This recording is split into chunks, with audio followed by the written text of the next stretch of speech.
Hello friends, welcome back to Deepa ಸವಿರುಚಿಯ ಸೊಬಗು. Friends, ನಾನಿವತ್ತು ತುಂಬ ಸಿಂಪಲ್ಲಾಗಿ ಹಾಗೆಯೇ ತುಂಬ ಟೇಸ್ಟಿಯಾಗಿ ಚಿಕನ್ ಗ್ರೇವಿ ಅಷ್ಟೇ ರುಚಿಯಾಗಿ ಮಶ್ರೂಮ್ ಗ್ರೇವಿನ ಯಾವ ರೀತಿ ಮಾಡ್ಕೊಳ್ಳೋದು ಅಂತ ತೋರಿಸ್ತಾ ಇದ್ದೀನಿ. ಈ ಗ್ರೇವಿನ ಬ್ಯಾಚುಲರ್ಸು, ಸ್ಟೂಡೆಂಟ್ಸು ಯಾರು ಬೇಕಾದರೂ ತುಂಬಾ ಸಿಂಪಲ್ಲಾಗಿ ತುಂಬ ಈಸಿಯಾಗಿ ಮಾಡ್ಕೊಳ್ಬೋದು. ಸೊ ಹೇಗೆ ಮಾಡೋದು ಅಂತ ನೋಡೋಣ. ಅದಕ್ಕೂ ಮುಂಚೆ ನೀವಿನ್ನೂ ನಮ್ಮ ಚಾನಲ್ ಸಬ್ಸ್ಕ್ರೈಬ್ ಮಾಡಿಲ್ಲ ಅಂದರೆ ಪ್ಲೀಸ್ ಸಬ್ಸ್ಕ್ರೈಬ್ ಮಾಡ್ಕೊಳ್ಳಿ. ಹಾಗೆ ಪಕ್ಕದಲ್ಲಿರುವಂಥ ಬೆಲ್ಲೈಕನ್ ಕೂಡ ಕ್ಲಿಕ್ ಮಾಡಿ. ಬನ್ನಿ ಹೇಗೆ ಮಾಡೋದು ಅಂತ ನೋಡೋಣ. ಮೊದಲಿಗೆ ನಾನು ಸ್ಟವನ್ನು ಆನ್ ಮಾಡಿ ಒಂದು ಫ್ರೈಯಿಂಗ್ ಪ್ಯಾನ್ ಬಿಸಿ ಇಟ್ಕೊಂಡು, ಪ್ಯಾನ್ ಬಿಸಿ ಆದಮೇಲೆ 4 ಟೇಬಲ್ ಸ್ಪೂನಷ್ಟು ಕುಕ್ಕಿಂಗ್ ಆಯಿಲು ಹಾಗೆಯೇ 1 ಟೇಬಲ್ ಸ್ಪೂನಷ್ಟು ತುಪ್ಪನ ಹಾಕ್ಕೊಳ್ತಾ ಇದ್ದೀನಿ. ತುಪ್ಪ ಇದ್ದರೆ ಹಾಕ್ಕೊಳ್ಳಿ, ಇಲ್ಲಾಂದರೆ ಹಾಗೆ ಕೂಡ ಮಾಡ್ಕೊಳ್ಬೋದು ಎಣ್ಣೆನ ಹಾಕ್ಕೊಂಡು.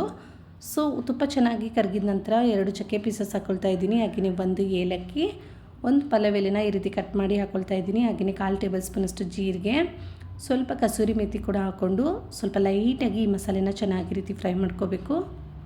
ಈ ರೀತಿ ಫ್ರೈ ಆದ ನಂತರ ನಾನು 4 ದಪ್ಪ ಈರುಳ್ಳಿನ ಚಿಕ್ಕದಾಗಿ ಕಟ್ ಮಾಡಿ ಹಾಕ್ಕೊಳ್ತಾ ಇದ್ದೀನಿ. ಈರುಳ್ಳಿ ಅಷ್ಟೇ ಸ್ವಲ್ಪ ಲೈಟಾಗಿ ಫ್ರೈ ಮಾಡ್ಕೋಬೇಕು. ಸೊ ಸ್ವಲ್ಪ ಸಾಫ್ಟ್ ಆಗೋವರೆಗೂ ಈ ರೀತಿ ಫ್ರೈ ಮಾಡಿಕೊಂಡು ನಂತರ ನಾನು 2 ಹಸಿಮೆಣ್ಸಿನ್ಕಾಯಿನ ಈ ರೀತಿ ಕಟ್ ಮಾಡಿ ಹಾಕ್ಕೊಳ್ತಾ ಇದ್ದೀನಿ.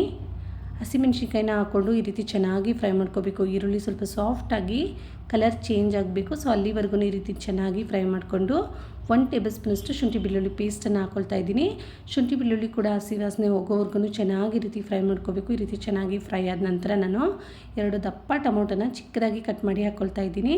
ಟೊಮೊಟೊ ಅಷ್ಟೇ ನಾವು ಸಾಫ್ಟ್ ಆಗೋವರೆಗೂ ಚೆನ್ನಾಗಿ ರೀತಿ ಫ್ರೈ ಮಾಡ್ಕೋಬೇಕಾಗುತ್ತೆ.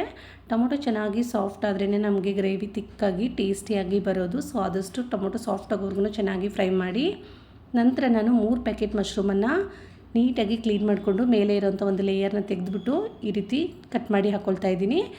3 ಪ್ಯಾಕೆಟ್ ಅಂದರೆ 600 ಗ್ರಾಮಷ್ಟು ಮಶ್ರೂಮು. ಸೊ ನಿಮಗೆ ಎಷ್ಟು ಬೇಕೋ ನೋಡಿಕೊಂಡು ನೀವು ಮಶ್ರೂಮನ್ನು ಹಾಕ್ಕೊಳ್ಳಿ. ಹಾಗೆಯೇ ನಿಮ್ಗೆ ಯಾವ ಸೈಜಲ್ಲಿ ಬೇಕೋ ಆ ಸೈಜಲ್ಲಿ ಕೂಡ ಕಟ್ ಮಾಡಿ ಹಾಕ್ಕೊಳ್ಬೋದು. ಇವಾಗ ರುಚಿಗೆ ತಕ್ಕಷ್ಟು ಉಪ್ಪು ಹಾಗೆಯೇ 1/4 ಟೇಬಲ್ ಸ್ಪೂನಷ್ಟು ಅರಿಶಿನ ಪುಡಿನ ಸೇರಿಸಿ ಚೆನ್ನಾಗಿ ರೀತಿ ನೀಟಾಗಿ ಮಿಕ್ಸ್ ಮಾಡ್ಕೋಬೇಕು. ಈ ರೀತಿ ಚೆನ್ನಾಗಿ ಮಿಕ್ಸ್ ಮಾಡಿ ಒಂದು 2 ನಿಮಿಷ ಚೆನ್ನಾಗಿ ಫ್ರೈ ಮಾಡಿಕೊಂಡು ನಂತರ ಒಂದು ಲಿಡ್ಡನ್ನು ಕ್ಲೋಸ್ ಮಾಡಿ ಒಂದು 3ರಿಂದ 4 ನಿಮಿಷ ನಾವು ಹಾಗೆ ಫ್ರೈ ಆಗೋದಕ್ಕೆ ಬಿಡಬೇಕಾಗುತ್ತೆ. ನೋಡಿ, ಒಂದು 3 ನಿಮಿಷ ಆಗಿದೆ. ಇವಾಗ ಲಿಡ್ ಓಪನ್ ಮಾಡಿ ತೋರಿಸ್ತಾ ಇದ್ದೀನಿ. ನೋಡಿ, ಮಶ್ರೂಮಲ್ಲಿರೋವಂಥ ನೀರೆಲ್ಲ ಚೆನ್ನಾಗಿ ಬಿಟ್ಕೊಂಡಿದೆ. ಸೊ ಈ ನೀರು ಸ್ವಲ್ಪ ಡ್ರೈ ಆಗಬೇಕು. ಸೊ ಅಲ್ಲಿವರೆಗೂ ಈ ರೀತಿ ಚೆನ್ನಾಗಿ ಫ್ರೈ ಮಾಡಿಕೊಂಡು ನಂತರ ನಾವು ಖಾರಕ್ಕೆ 3/4 ಟೇಬಲ್ ಸ್ಪೂನಷ್ಟು ಚಿಲ್ಲಿ ಪೌಡರ್ ಹಾಕ್ಕೊಳ್ತಾ ಇದ್ದೀನಿ. ಹಾಗೆಯೇ ಅರ್ಧ ಟೇಬಲ್ ಸ್ಪೂನಷ್ಟು ಧನಿಯಾ ಪುಡಿ, 2 ಟೇಬಲ್ ಸ್ಪೂನಷ್ಟು ನಾನು ಚಿಕನ್ ಮಸಾಲೆ ಹಾಕ್ಕೊಂಡು ಈ ಮಸಾಲೆನ ಚೆನ್ನಾಗಿ ರೀತಿ ಫ್ರೈ ಮಾಡ್ಕೋಬೇಕು. ಮಸಾಲೆ ಎಲ್ಲ ನೀಟಾಗಿ ಫ್ರೈ ಆಗಬೇಕು. ಸೊ ಇದೇ ವಿಧಾನದಲ್ಲಿ ನೀವು ಚಿಕನ್ ಕೂಡ ಹಾಕಿ ಚಿಕನ್ ಗ್ರೇವಿ ಕೂಡ ಮಾಡ್ಕೋಬೋದು. ಅದು ಕೂಡ ತುಂಬ ಚೆನ್ನಾಗಿರುತ್ತೆ. ಬ್ಯಾಚುಲರ್ಸ್ ಅಂತೂ ತುಂಬ ಈಸಿಯಾಗಿ ಮಾಡ್ಕೊಳ್ಳೋಂಥ ಒಂದು ಒಳ್ಳೆ ರೆಸಿಪಿ ಇದು. ಇವಾಗ ಇದಕ್ಕೆ ನಾನು ಒಂದು ಅರ್ಧ ಟೇಬಲ್ ಸ್ಪೂನಷ್ಟು ಗರಂ ಮಸಾಲ ಕೂಡ ಸೇರಿಸ್ಕೊಂಡಿದ್ದೀನಿ. ಗರಂ ಮಸಾಲ ಹಾಕ್ಕೊಂಡು ಈ ಮಸಾಲೆ ಎಲ್ಲ ಹಸಿ ವಾಸನೆ ಹೋಗೋವರೆಗೂ ಚೆನ್ನಾಗಿ ರೀತಿ ಫ್ರೈ ಮಾಡ್ಕೋಬೇಕು. ಈ ಮಸಾಲೆ ಎಲ್ಲ ಚೆನ್ನಾಗಿ ಫ್ರೈ ಆಗಿ ಎಣ್ಣೆ ಬಿಡಬೇಕು. ಅಲ್ಲಿವರೆಗೂ ಈ ರೀತಿ ಚೆನ್ನಾಗಿ ಫ್ರೈ ಮಾಡಿ ನಂತರ ನಿಮಗೆ ಎಷ್ಟು ತಿಕ್ಕಾಗಿ ಗ್ರೇವಿ ಬೇಕು ನೋಡಿಕೊಂಡು ನೀರನ್ನು ಸೇರಿಸ್ಕೊಳ್ಳಿ. ನಾನಿಲ್ಲಿ 1 ಗ್ಲಾಸಷ್ಟು ನೀರನ್ನು ಹಾಕ್ಕೊಂಡು ಈ ರೀತಿ ಚೆನ್ನಾಗಿ ಮಿಕ್ಸ್ ಮಾಡ್ಕೊಳ್ತಾ ಇದ್ದೀನಿ. ಈ ರೀತಿ ಚೆನ್ನಾಗಿ ಮಿಕ್ಸ್ ಮಾಡಿ ಉಪ್ಪು ಖಾರ ಏನಾದ್ರು ಕಡಿಮೆ ಆಗಿದ್ದರೆ ಈ ಟೈಮಲ್ಲಿ ನೀವು ಅಡ್ಜಸ್ಟ್ ಮಾಡ್ಕೋಬೇಕಾಗುತ್ತೆ. ಉಪ್ಪು ಕಡಿಮೆ ಇತ್ತು, ಹಾಗಾಗಿ ಸ್ವಲ್ಪ ಉಪ್ಪನ್ನು ಹಾಕಿ ಒಂದು ಲಿಡ್ಡನ್ನು ಕ್ಲೋಸ್ ಮಾಡಿ ಒಂದು 4 ನಿಮಿಷ ನಾನು ಫ್ರೈ ಆಗೋದಕ್ಕೆ ಬಿಟ್ಟಿದ್ದೆ. ಸೊ ನೋಡಿ, ಒಂದು 4 ನಿಮಿಷ ಆಗಿದೆ. ಇವಾಗ ಎಷ್ಟು ಗ್ರೇವಿ ಚೆನ್ನಾಗಿ ರೆಡಿ ಆಗ್ತಾ ಇದೆ ನೋಡ್ತಾ ಇರ್ಬೋದು. ಸೊ ಈ ರೀತಿ ನೀಟಾಗಿ ಮಿಕ್ಸ್ ಮಾಡಿಕೊಂಡು ಮತ್ತೆ ನಾವು ಲಿಡ್ಡನ್ನು ಕ್ಲೋಸ್ ಮಾಡಿ ಮತ್ತೆ ಒಂದು 2ರಿಂದ 3 ನಿಮಿಷ ಚೆನ್ನಾಗಿ ಫ್ರೈ ಆಗೋದಕ್ಕೆ ಬಿಡಬೇಕಾಗುತ್ತೆ. ನೋಡಿ, ಒಂದು 2 ನಿಮಿಷ ಆಗಿದ ನಂತರ ಗ್ರೇವಿ ಕೂಡ ತಿಕ್ಕಾಗ್ತಾ ಇದೆ. ಸೊ ಚೆನ್ನಾಗಿ ರೆಡಿ ಆಗ್ತಾ ಇದೆ.